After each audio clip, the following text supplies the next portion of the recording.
So the roll call, Mr. Benford. Here. Ms. Crooked. Here. Ms. Hoag. Here. Ms. Hogerl. Here. Ms. Kuttner. Here. Ms. Paoli. Here. Mr. Sangillo. Here. Mr. Seidel. Here. Mr. Vecchio. Here. Okay, please rise for the pledge. Pledge allegiance to the flag of the United States of America, and to the republic for which it stands, one nation, under God, indivisible, with liberty and justice for all. All right, I'm going to read the statement of open public meetings. Public notice of this meeting pursuant to the Open Public Meetings Act has been given by the Superintendent of Schools in the following manner. On January 10th, 2020, notice of this meeting was posted on the district website. Written notice was submitted and filed with the Haddonfield Borough Clerk, and notices were faxed to the Courier Post and mailed to the Retrospect newspaper. All right, at this time, I'd like Ms. Hoag, Ms. Paoli, and Mr. Vecchio to stand over here, and we'll do the oath. I'll stand over here, of course, and then 6 feet apart, of course. I'll take, shall we take this? All right, ready? All right, just raise your right hand and repeat after me. I, state your name, I have Paoli, do solemnly swear do solemnly swear that I will support the Constitution of the United States that I will support the Constitution of the United States and the Constitution of the State of New Jersey, and the Constitution of the State of New Jersey, and that I will bear true faith and that I will bear true faith and allegiance to the same and allegiance to the same and to the governments and to the governments established in the United States established in the United States and this state and this state, under the authority of the people, under the authority of the people, so help me God. so help me God. I, state your name, I, Heather Paoli, do solemnly swear do solemnly swear that I possess the qualifications that I possess the qualifications prescribed by law prescribed by law for the office of member for the office of member of a Board of Education, of the Board of Education, and that I am not disqualified as a voter and that I am not disqualified as a voter pursuant to revised statutes 19-4-1, pursuant to revised statute 19-4-1, nor disqualified due to conviction of a crime or offense nor disqualified due to conviction of a crime or offense listed in New Jersey statutes 18A 12-1, listed in New Jersey statutes 18A 12-1, and that I will faithfully, impartially, and justly and that I will faithfully, impartially, and justly perform all the duties of that office perform all the duties of that office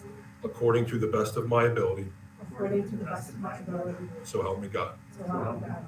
Congratulations. Okay. Yay!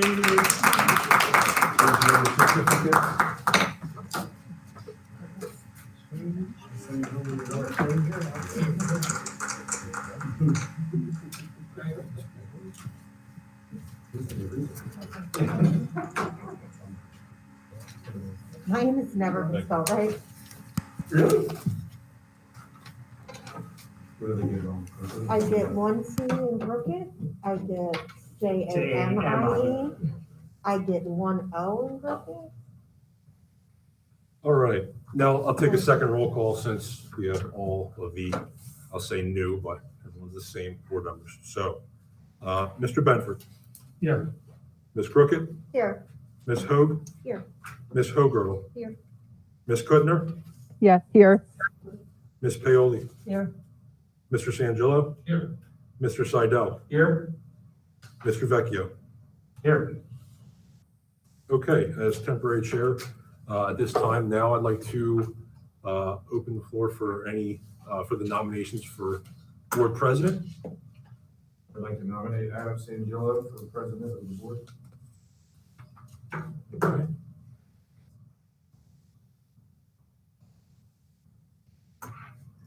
Any other nominations?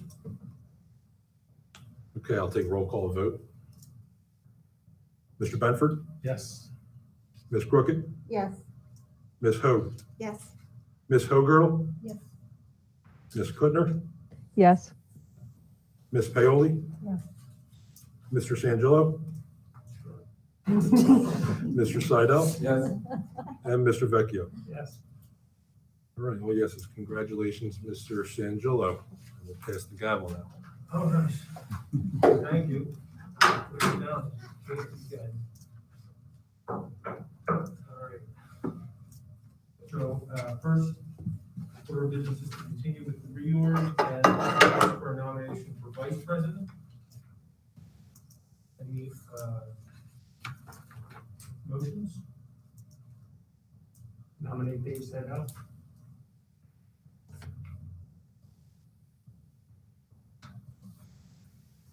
Any other motions? Mike, will you take roll? Mr. Benford, Yes. Ms. Crooked, Yes. Ms. Hoag, Yes.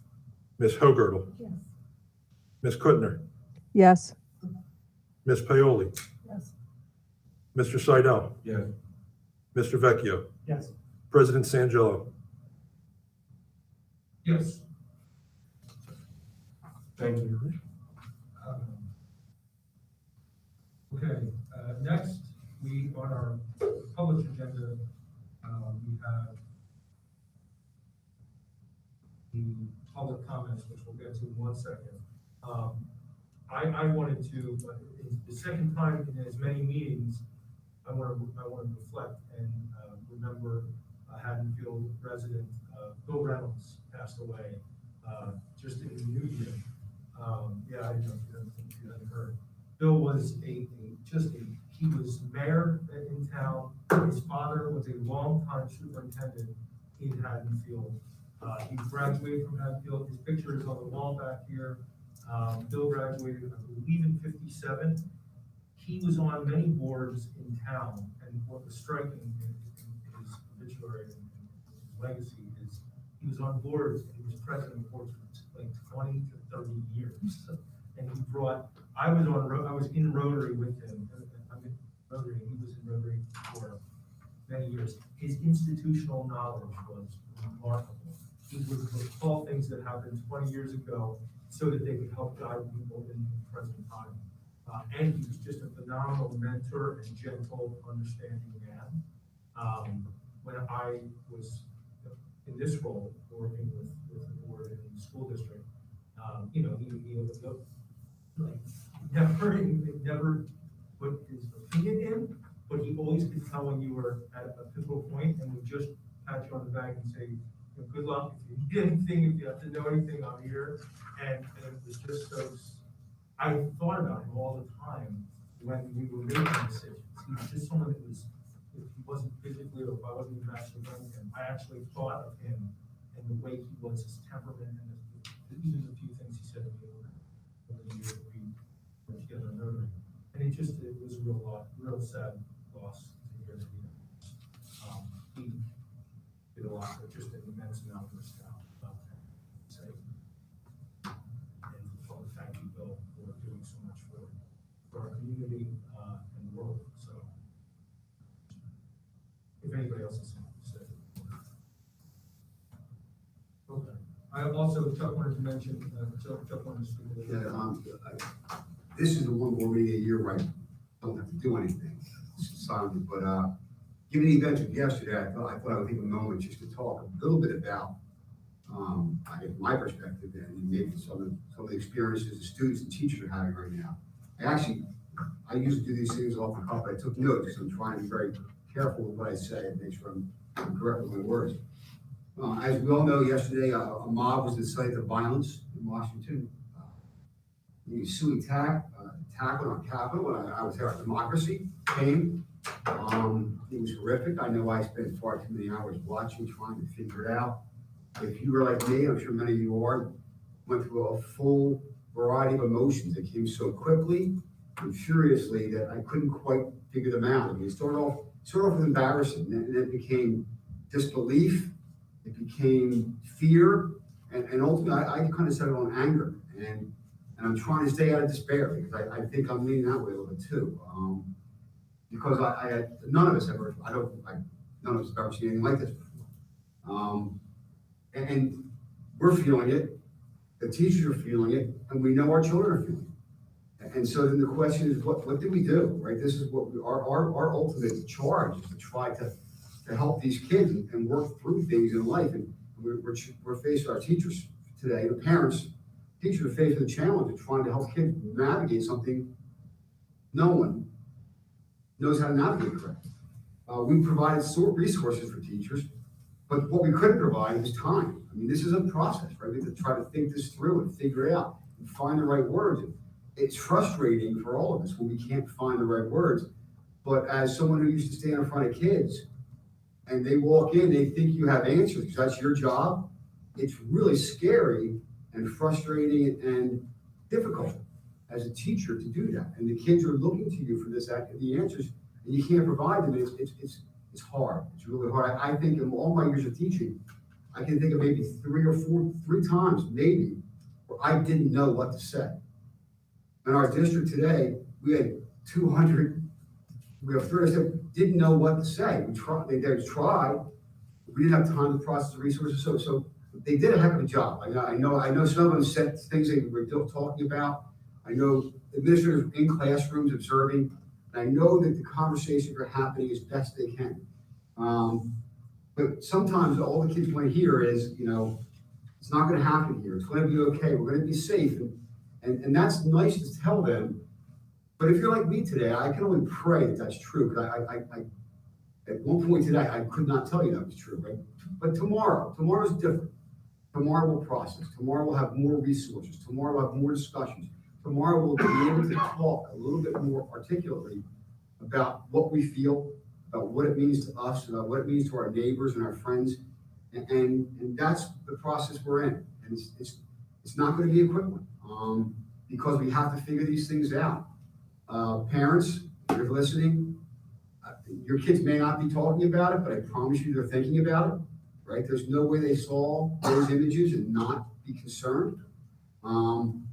Try to talk to them. If you're concerned, please reach out to a teacher, to an administrator, to a counselor and say, I'm worried about my child. They haven't mentioned this. We try to talk about it. They're resisting it. Whatever the case may be, we'll do whatever we can to provide the assistance we're here to provide. And we're here to do that. But what we're going to continue to do, we're going to continue to provide resources. We're going to continue to progress in this, talk, and hopefully continue to grow. I wish I had something more insightful, articulate, intelligent to say, but that's where we are. It's a sad day. I think we're scarred as a nation. I know. I feel I'm scarred. We're going to work through this. And our teachers, we have great teachers who are thoughtful and kind. And as I said, many of them were terrified walking into school today, not because of the events in Washington, because they knew the challenge facing them. But if I can say anything about our teachers, they will rise to the occasion. They will process this, and they will have those conversations. They started them already. They'll continue to have them, and we'll move forward. Thank you, Josh. You're welcome. Any other questions for Jeff? Okay, we're gonna read through, actually, Public comment. yeah, we got the public, adopt tonight, every meeting, that is open public has time for public comment. The way we do that, ask the phone number be broadcasted. So we put the number up on the YouTube broadcast. If you could dial in, and then we'll call your number. Hit star 6 use your phone.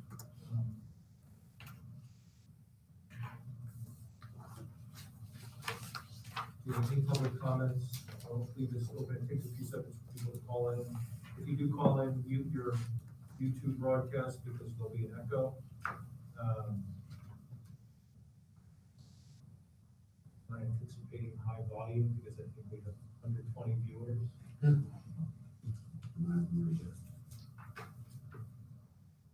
Did you want to make a comment about public comment going forward and our promise of having limited in person?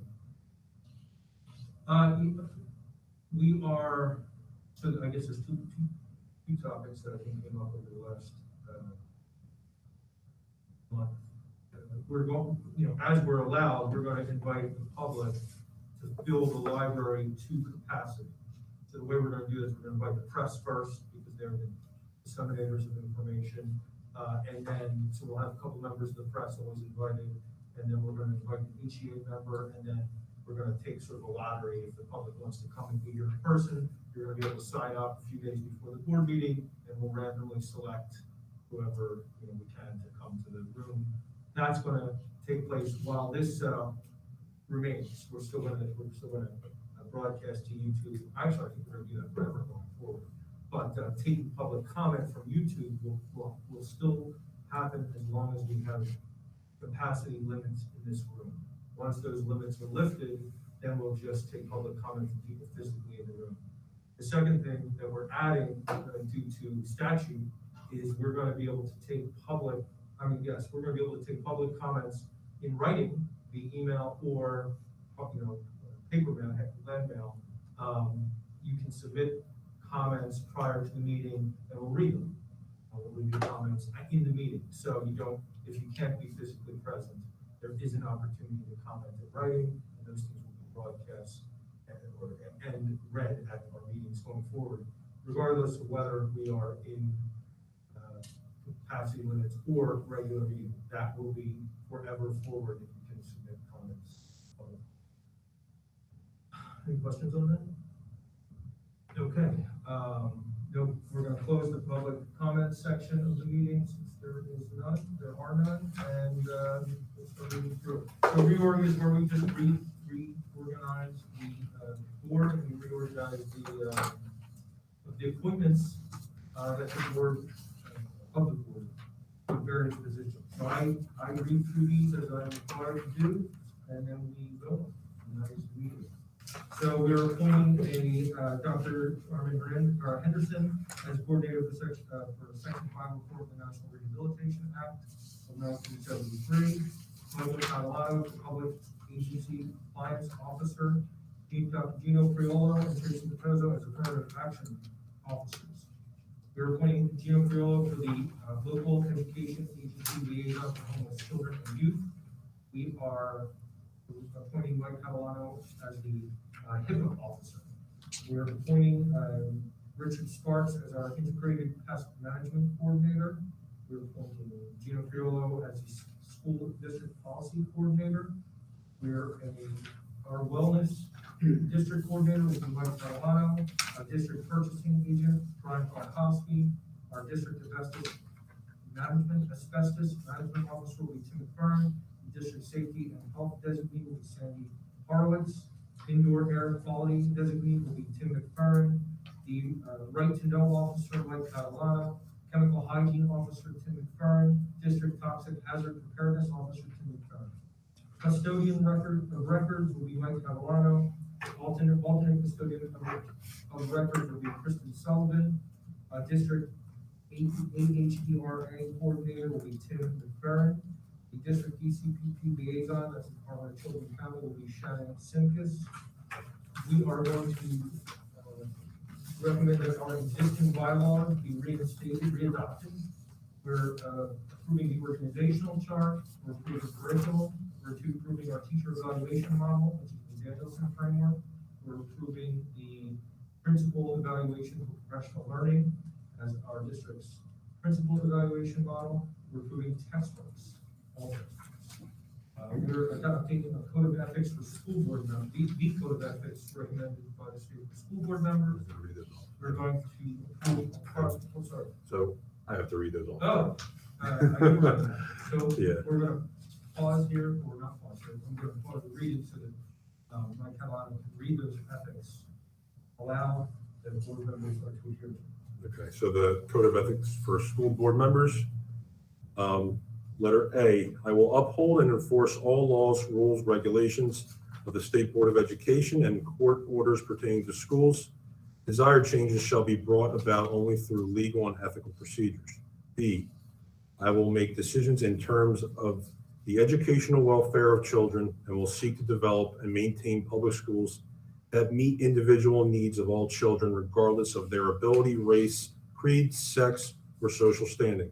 C, I will confine my board action to policymaking, planning, and appraisal, and I will help to frame policies and plans only after the board has consulted those who will be affected by them. D, I will carry out my responsibility not to administer the schools, but together with my fellow board members to see that they are well run. I will recognize that authority rests with the Board of Education and will make no personal promises nor take any private action that may compromise the board.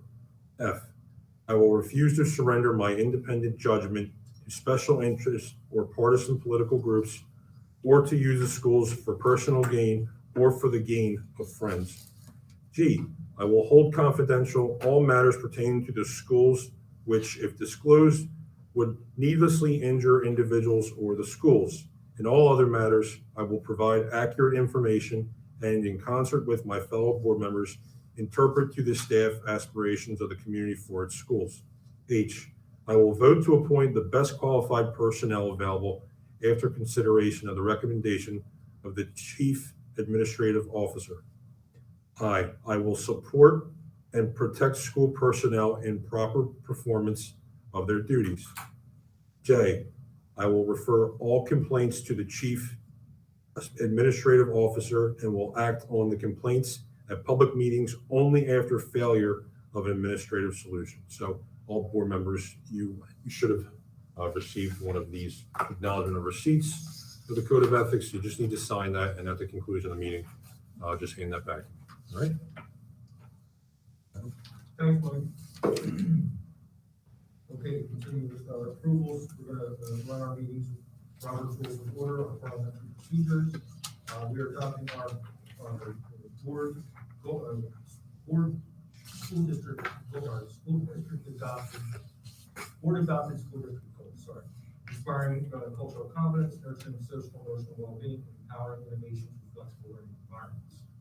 We are approving Republic Bank for the deposits of school funds. We are allowing Mike Catalano to sign warrants and work on his checks.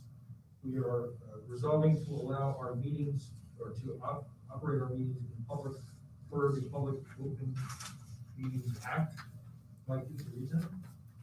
No. Good.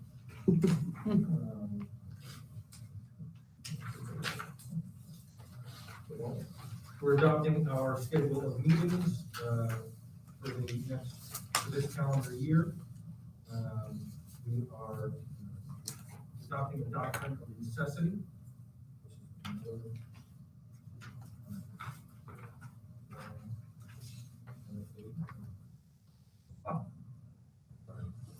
We're approving this tax shelter and moving companies for our employees. We're approving the Omni Group as third-party administrator for these tax shelters. We're approving payment of bills between meetings.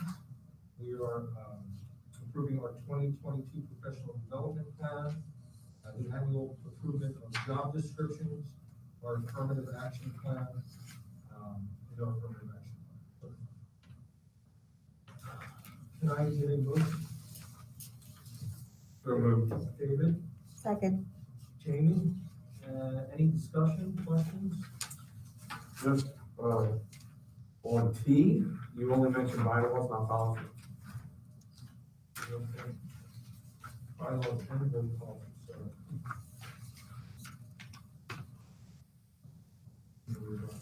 What was this?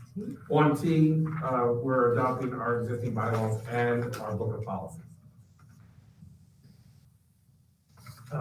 Mike,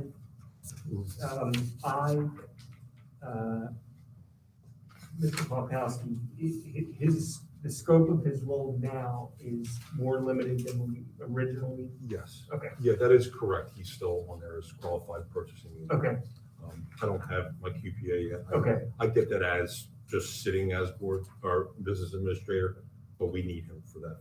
but that's his sole function now. He doesn't, A little bit more, Okay. a little bit more than just this, but less than when he was interim business administrator. Got it. Thank you. I have a question on GG, the doctrine of necessity. Mhm. Is that only applicable to, a negotiations committee, or does it apply to something larger than that? No, it's anything in which there are too many board members that have a conflict of interest, you enact the doctrine of necessity for, and it could be something voting on for personnel. Which means what, you're allowed to have less than quorum? Uh, Yes, An example would be if we have 5 board members who were also teachers in New Jersey, they couldn't participate in the approval of the teacher contract. We would have to invoke the doctrine of necessity to have only 4 people accept the contract on behalf of the district, as an example. there can be other. Or there could be 5 other- of us lived across the street and we were gonna condemn the houses, you know. But what you said is probably one of the most common situations you would run into to need the doctrine of necessity. I had, it's kind of nitpicky, I don't know if it, what kind of consequence it has, but BB, we changed inspiring cultural competence to inspiring cultural responsiveness. And I don't know if you want to reflect that in there. We changed it already, and this is reflecting the old one. That reflects the Correct. old ones, That's and we correct. changed, Yes, right? correct. Okay, Cultural responsibility. so it's cultural responsiveness now. That's, procedure, do we have to do anything, or can we just change it? I mean, I can reflect that in So the we're gonna minutes, change- you can motion, What's that? you could motion to adjust it, to make it reflect responsiveness instead of competence. Okay. Very good. Yeah, so motion to change the wording back to our updated responsiveness on B for inspiring cultural. Motion? Second. Boston is going to. Motion. Second. Tom, Jamie, all in favor? Aye. Okay. Denise? Good? I have one question for FF. I'm sure that there is a reason for this, and I'm not overlaying calendars. But October 13th is a Wednesday. I just thought it was strange that there was a Wednesday meeting. I'm trying to pull up the calendar and just see. That's 14. What is the 14th, the Central Talent Show, I mean, the Central Fashion Show? That's what I'm saying. I didn't overlay anything. I didn't overlay the calendars, which is what brought me my That's question. usually the time, and we try to avoid it, but I don't know. I just wanted to make sure that it was accurate, because I thought it was odd. Yeah, you're right, that should be the 14th. And then just throwing something out there, we often conflict with that central fashion show that we've tried to avoid in the past. And we've tried to avoid conflicting with the Civic Association Town Dinner, which obviously, given COVID, may be up in the air this year. But my point is, I'm just wondering if we should have maybe communications committee or something, just share with them our calendar that was approved tonight in case they haven't planned it. I like to avoid conflicts where possible, and I don't know if the date's been set or not. I think that's a good idea, I can do that. All right, let's, motion to fix October 13th to October 14th. David? Second. Tom, all in favor? Aye. All against? Okay. Any other?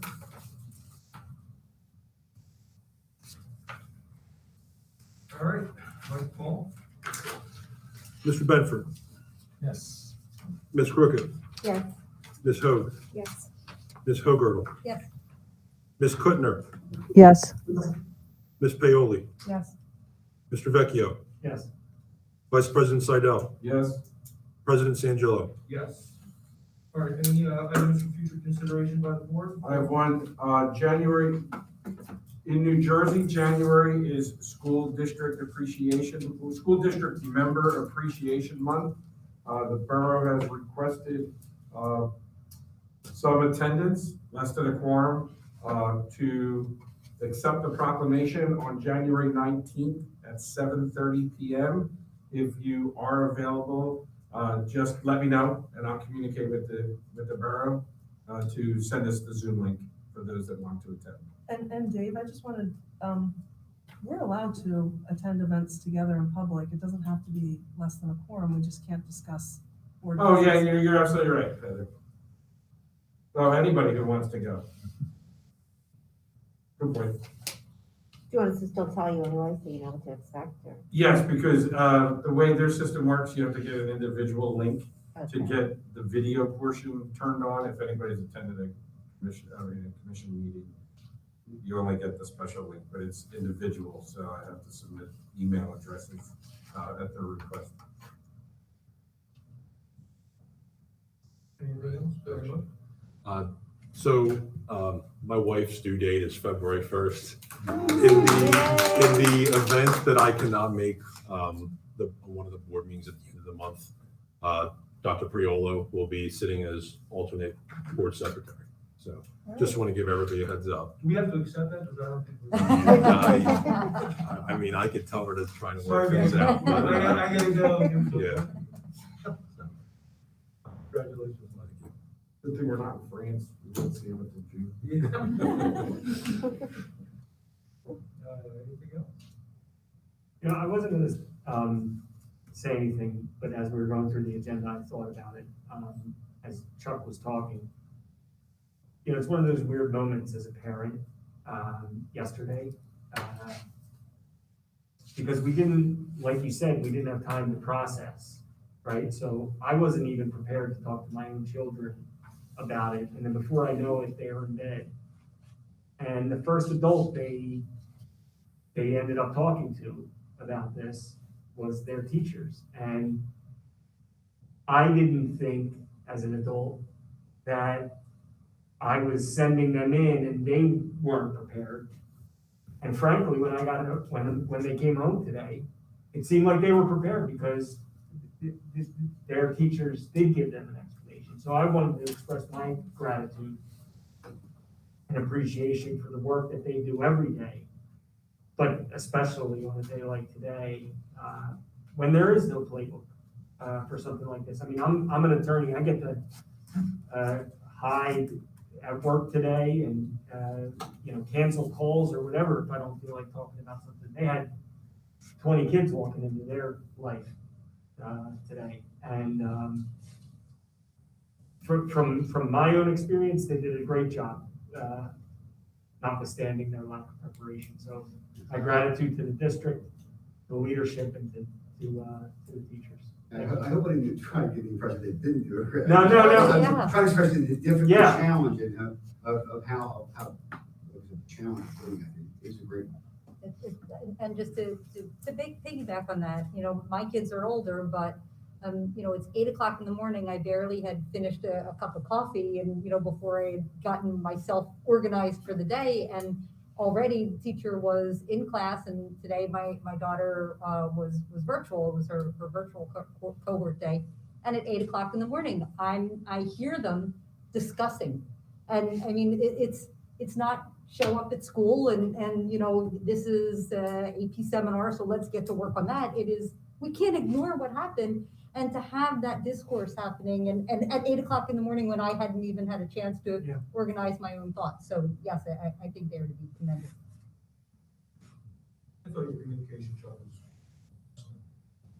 was excellent. It's just, Gino played a big role in it. yeah, both of you, yeah, both of you. It was just learning. To your point, I hope you're like, you're alone. The loneliness of it was starting because you weren't able to connect with your own family. And our teachers were alone, right? They went to bed on fresh news and then wake up and be something important to our kids. It was huge. Very, very, very fast. Thanks, Chuck. Thanks, Gino. Okay. Thanks, Tom. Putting that up. Anyone want a motion to close this down? Motion. Linda? Okay. Heather? All right. Happy New Year. Happy New Year.